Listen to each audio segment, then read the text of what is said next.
पिछले पार्ट में God head ने किसी तरह से इनके पावर से खुद को आजाद करा लिया था और इसके बाद हम देखते हैं कि वो अपने मदद के लिए यहाँ पर एल्फ ड्रैगन को समन करने के लिए कोशिश करने लगती है। अब इसके दौरान हम देखते हैं कि उसका समन मैजिक एल्फ ड्रैगन के पास में तो जा रहा था, लेकिन असल में उसके तरफ से कोई भी रिस्पॉन्स नहीं आ रहा था। तभी गॉड हेड कहने लगती है कि एल्फ ड्रैगन फैंटेसी पैराडाइज का रियल गार्डियन है और उसके पास में मिलियन की संख्या में स्पिरिचुअल पावर है। इसीलिए गॉड हेड डिसाइड कर लेती है कि अगर उसे अपने बॉडी को भी सेक्रीफाइस करना पड़ा तो उसके बाद भी वो इसका यूज करके इनको जरूर मारेगी। लेकिन तभी इसी वक्त हम देखते हैं कि अबाव फिर से अपने पावर का यूज करके इसके ऊपर अटैक करने लगा था और इस तरह से वह फिर से इसके बैरियर को तोड़ देता है। जिसके बाद हम देखते हैं कि गॉड हेड भी इस बात से काफी परेशान हो गई थी और वो कहने लगती है कि अचानक से मेरे साथ में यहाँ पर क्या हो गया और समनिंग सर्किल ने मुझे रिस्पॉन्ड क्यों नहीं किया। लेकिन अब इसके वजह से हम देखते हैं कि वो इनके पावर में बुरी तरह से फंस गई थी और इसीलिए वो इनके सामने कुछ भी नहीं कर पा रही थी। तभी अबाव का साथी उससे कहने लगता है कि हमने पहले ही तुम्हें बता दिया था कि तुम अब हमारी हो चुकी हो। और फिर हमें पता चलता है कि वे सभी जैसे ही फैंटेसी पैराडाइज में एंटर करने के लिए रेडी हुए थे, उसी समय अबाव के साथी ने एल्फ ड्रैगन के ऊपर अपने किसी पावर का यूज कर दिया था, जिसके वजह से अब वो अपने जगह पर सो रहा है। तब इसके बारे में जानकर गॉड हेड इस बात से और भी ज्यादा हैरान हो जाती है और कहने लगती है कि इन लोगों ने तो एल्फ ड्रैगन को पहले से ही कैद कर रखा है। लेकिन तभी अबाव का साथी उसे कहने लगता है कि केवल यही नहीं बल्कि एल्फ ड्रैगन को समन करने की वजह से तुम्हारी नेचुरल पावर भी कम हो जाएगी और इसीलिए इस तरह से हम तुम्हें बहुत ही आसानी से हासिल कर सकेंगे।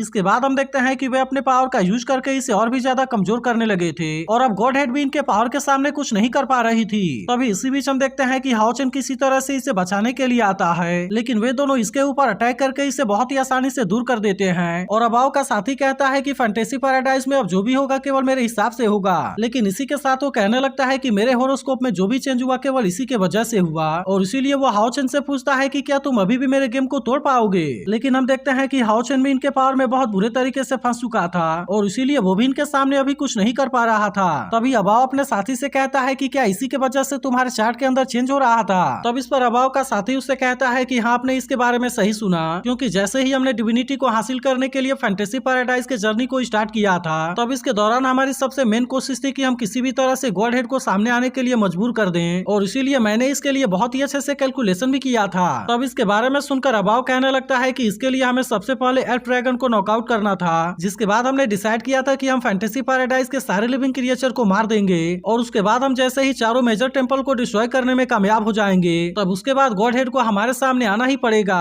और फिर इस तरह से गॉड हेड मेरे कब्जे में आ जाएगी। लेकिन असल में अब तो पहले वाला होरोस्कोप चेंज हो गया है, क्योंकि इसके दौरान एक स्टार अपने रास्ते से भटक गया और इस तरह से उसने पूरे होरोस्कोप को चेंज कर दिया। लेकिन इसके बाद अबाव का साथी उससे कहता है कि इसमें भी एक बहुत बड़ी अजीब बात है, क्योंकि ऐसा लग रहा था कि शायद कोई बाहरी पावर उस स्टार को कंट्रोल कर रही है और यही वजह है कि अभी मेरे पास में जो पावर है मैं उसका यूज करके उसके मूवमेंट के बारे में कोई भी गेस नहीं कर सका। इसके बाद हमें पता चलता है कि इसी वजह से उसने अपने पूरे प्लान को चेंज कर दिया और इसीलिए जब उसने अपने रिजल्ट को पाने के लिए 126 बार गेस किया तब इस तरह से आखिरकार उसे एक फुल प्रूफ रिजल्ट मिल सका। जिसके बाद हमें पता चलता है कि उसने जानबूझकर उनके लिए अच्छे ओपोनेंट का यूज किया था और फिर उसने अपने प्लान को सक्सेसफुल बनाने के लिए उनको सेक्रीफाइस भी कर दिया। इसके बाद अबाव का साथी कहता है कि गॉड हेड को पाने के लिए हमारे पास में केवल यही एक तरीका था। तभी इसी बीच हम देखते हैं कि इसके बारे में जानकर गॉड हेड भी इस बात से काफी उदास हो गई होती है। इसके बाद अबाव कहता है मैंने गेस किया था कि वो हमारे सभी 6 सक्सेसर को डिस्ट्रॉय कर देगा और फिर इस तरह से वो यहाँ पर हमें लाने के लिए प्लान बनाएगा। और अब इतनी बात कहने के बाद वो हाओचन से कहता है कि वैसे तो तुम केवल एक नॉर्मल इंसान हो, लेकिन इसके बाद भी तुमने यहाँ पर बहुत ही अच्छा किया है। अब इतनी बात कहने के बाद वो कहता है लेकिन इसका कोई भी फायदा नहीं होगा, क्योंकि आखिरकार अब यहाँ से वापस आने के लिए तुम्हारे पास में कोई भी तरीका नहीं है। इसके बाद हम देखते हैं कि वो फिर से अपने पावर का यूज करके गॉड हेड को टॉर्चर करने लगा था और फिर हाओचन से पूछता है कि क्या तुम अभी भी मेरे गेम को डिस्ट्रॉय कर पाओगे। तब इसकी ऐसी बात सुनकर अबाव कहता है कि आखिरकार वह भी तो बाकियों के जैसा है। जिसके बाद अबाव का साथी कहता है कि अगर ये और भी ज्यादा इंटरेस्टिंग होता तो और भी ज्यादा अच्छा होता।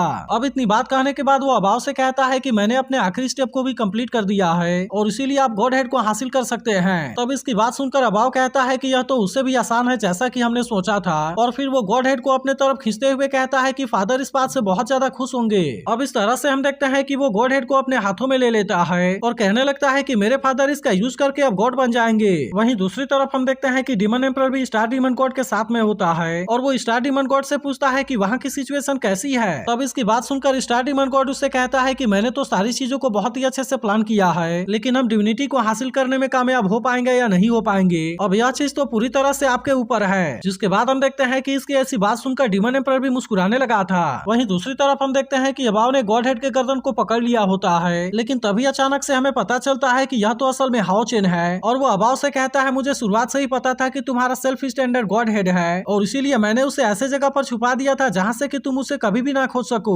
इसके बाद हम देखते हैं कि वो यहाँ पर अपने इटर्नल टावर वाले पावर का यूज करने लगा था जिसके वजह से अब इसके पावर के सामने कुछ भी नहीं कर पाते और फिर आखिरकार हाओ चेन इनके सामने अपने असली रूप में आ जाता है। लेकिन वहीं दूसरी तरफ हम देखते हैं कि अबाओ इसके ऐसे पावर को देख पूरी तरह से हैरान हो गया था और फिर वो कहने लगता है कि यह पावर तो असल में लॉ से भी ऊपर की है और वहीं गॉड हेड भी अपने असली रूप में आते हुए कहती है कि मैं इसे ज्यादा देर के लिए नहीं रोक पाऊंगी। तब इसकी ऐसी बात सुनकर हाओ चेन उससे कहता है कि अब तुम्हें किसी भी चीज के बारे में टेंशन लेने की जरूरत नहीं है क्योंकि अब यहाँ का सब कुछ मेरे कंट्रोल में है। लेकिन वहीं उधर अबाओ और उसके साथी को अभी भी समझ में नहीं आ रहा था कि इनके साथ में क्या हो रहा है। जिसके बाद हाओ चेन इनसे कहता है कि शायद तुम्हें एक और बार गेस करना चाहिए और अब मैं तुम्हें बताता हूँ कि अर्न में एंटर करने का असली मतलब क्या होता है। इसके बाद हम देखते हैं कि वो इन दोनों को इटर्नल टावर के अंदर लेकर आ गया था और यहाँ पर इसने इन दोनों को कैद भी कर दिया होता है। लेकिन यहाँ पर बहुत सारे डेड सोल इनके ऊपर अटैक करने के लिए कोशिश करने लगे थे और तभी इलेक्ट्रोलक्स भी इनके सामने आते हुए कहता है कि मेरे सक्सेसर को ऑफेंड करने की तुम्हारी हिम्मत कैसे हो गई। इसके बाद वो इनसे कहता है कि यहाँ के सोल अब तुम्हें धीरे धीरे करके खत्म कर देंगे